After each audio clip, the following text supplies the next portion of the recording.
हिंदी के बारे में जानना है। किसके बारे में? सामान्य हिंदी के बारे में जानना है।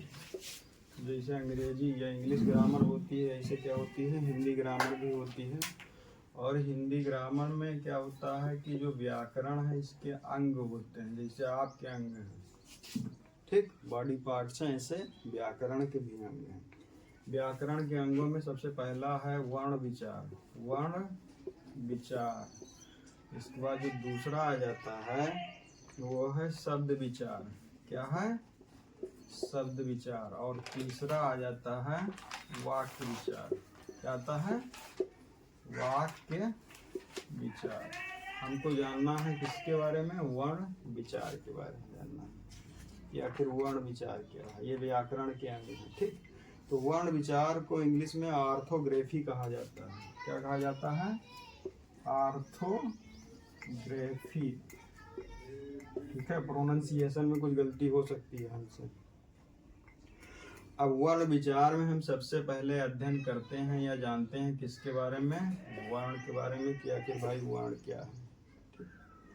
तो हम मुंह से जो भी आवाज निकालते हैं और जिनके टुकड़े, ध्यान दीजिए, जिनके टुकड़े नहीं हो सकते हैं, उन ध्वनियों को हम क्या कहते हैं? वर्ण कहते हैं। इतना समझ में आ गया?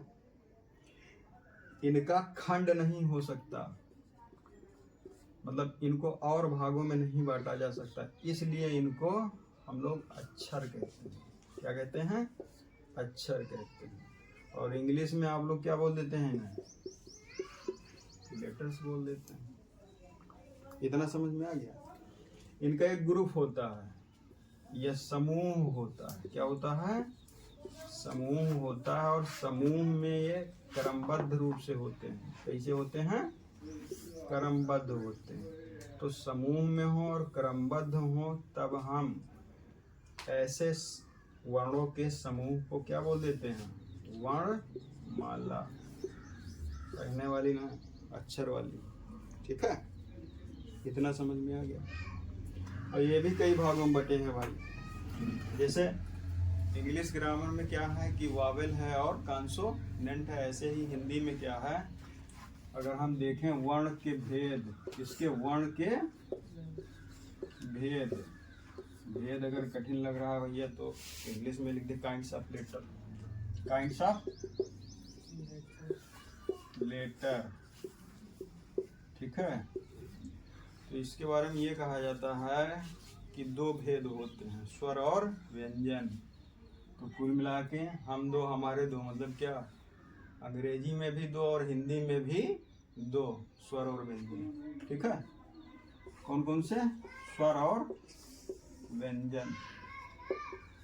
लेकिन भाई लोग मानेंगे नहीं, अभी स्वर को भी डिवाइड कर देंगे। बड़े बड़े विद्वान आदमी है ना हिंदुस्तान में, ठीक है, और अच्छी अच्छी हिंदी बोलने वाले लोग हैं, कहेंगे नहीं भैया स्वर भी कई प्रकार का होता है। तो अब क्या होगा कि स्वर को भी बांट दिया जाता है तीन भागों में।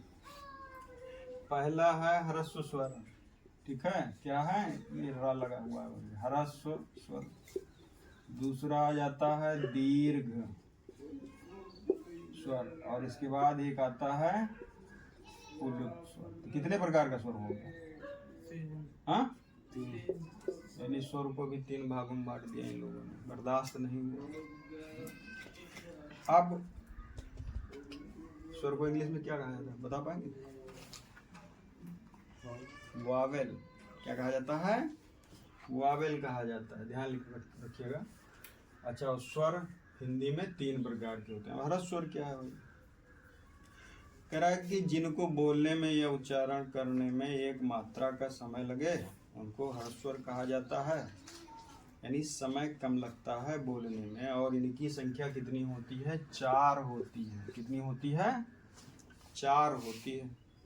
तो 4 में कौन कौन से हो जाएंगे? छोटा, छोटी, छोटाऊ और रेस। छोटा, छोटी, छोटाऊ, रेस। कितना हो गया? ये टोटल 4 हो गया भाई।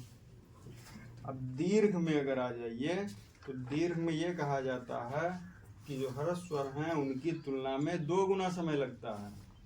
कितना? 2 गुना।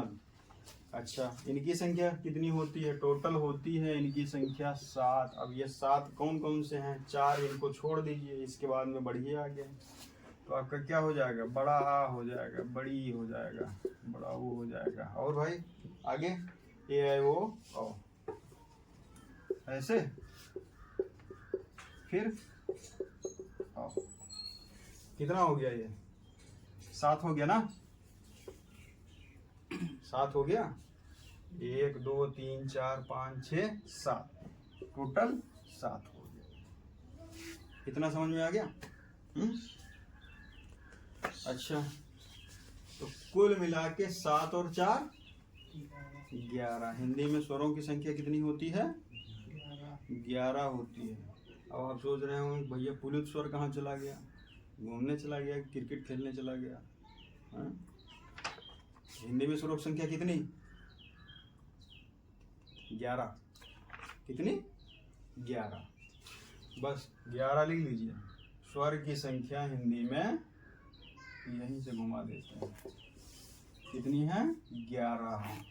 अब ये जो पुलुत स्वर बचा, वास्तव में यहाँ अगर 1 गुना समय लग रहा है बोलने में, तो यहाँ क्या होगा? इसकी तुलना में 2 गुना लगेगा, और फिर इसकी तुलना में यहाँ 3 गुना समय लगेगा पुलुत स्वर में। जब हम किसी को पुकारते हैं या किसी का नाम लेते हैं और काफ़ी देर तक लंबी सांस खींचते हैं, तब वहाँ पुलुत स्वर का प्रयोग होता है। कभी कभी लोग बोल देते हैं हे राम, हो गया पुलुत स्वर।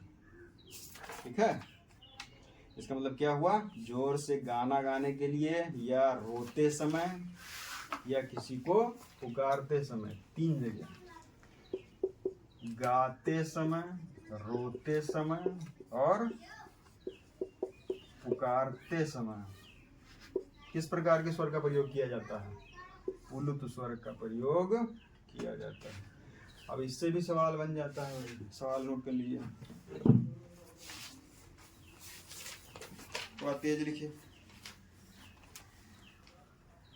व्याकरण के मुख्य रूप से कितने अंग हैं?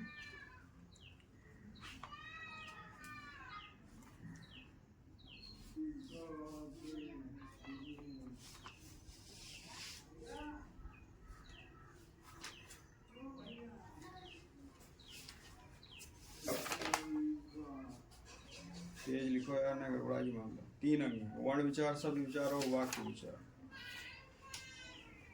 अगला, वर्ण क्या है, अक्षर क्या है? देखो जल्दी लिखने तरीका, इधर देखो। अगर हम बोल रहे हैं कि वर्ण क्या है, तो वर्ण लिखिए इसे, और इसके बाद में बस तुरंत क्वेश्चन मार्क लगा दीजिए। एक क्वेश्चन हो गया। दूसरा हम बोल रहे हैं कि अक्षर क्या है, तो अक्षर लिखिए इसे, क्वेश्चन मार्क लगा दीजिए। 2 क्वेश्चन। ठीक, ऐसे लिखो, बाकी घर पे विस्तार से लिखते रहो। वर्ण क्या है, अक्षर क्या है, वर्णमाला किसे कहते हैं,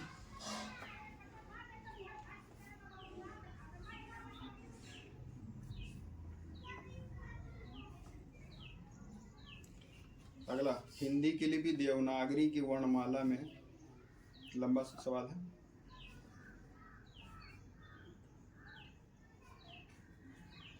हिंदी की लिपि देवनागरी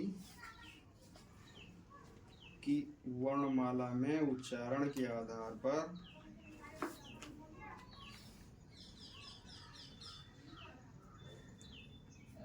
वर्ण को कितने भागों में बांटा गया है? 2 भागों में बांटा गया है, स्वर और व्यंजन। एक बार फिर से क्वेश्चन सुन लीजिए। हिंदी की लिपि देवनागरी की वर्णमाला में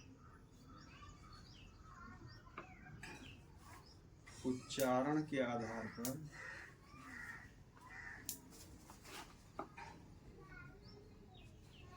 वर्ण को कितने भागों में बांटा गया है?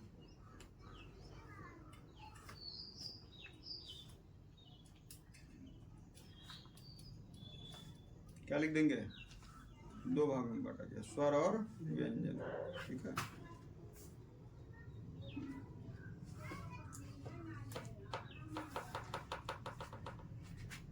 अगला,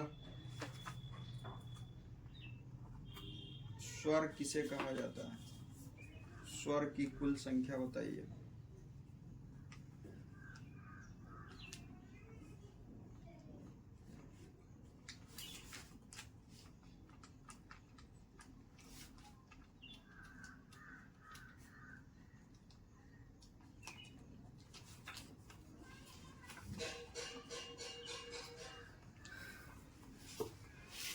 यूपी टेट लेवल का सवाल है।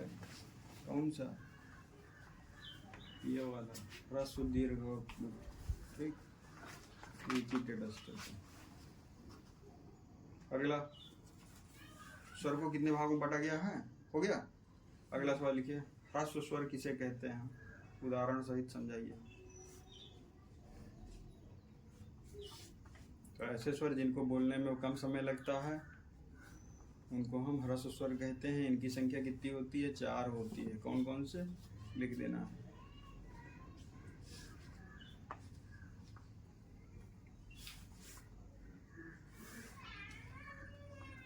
अगला सवाल, दीर्घ स्वर किसे कहते हैं?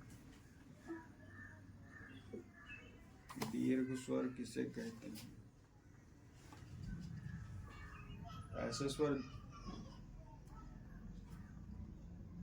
जिनमें ह्रस्व स्वर की तुलना में 2 गुना समय लगता है बोलने में, उनको दीर्घ स्वर कहते हैं। ठीक, इनकी संख्या कितनी होती है? 7 होती है।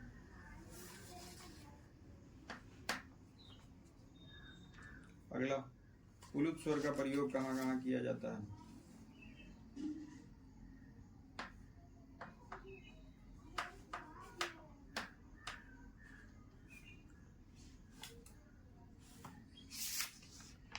गाते समय, रोते समय, पुकारते समय।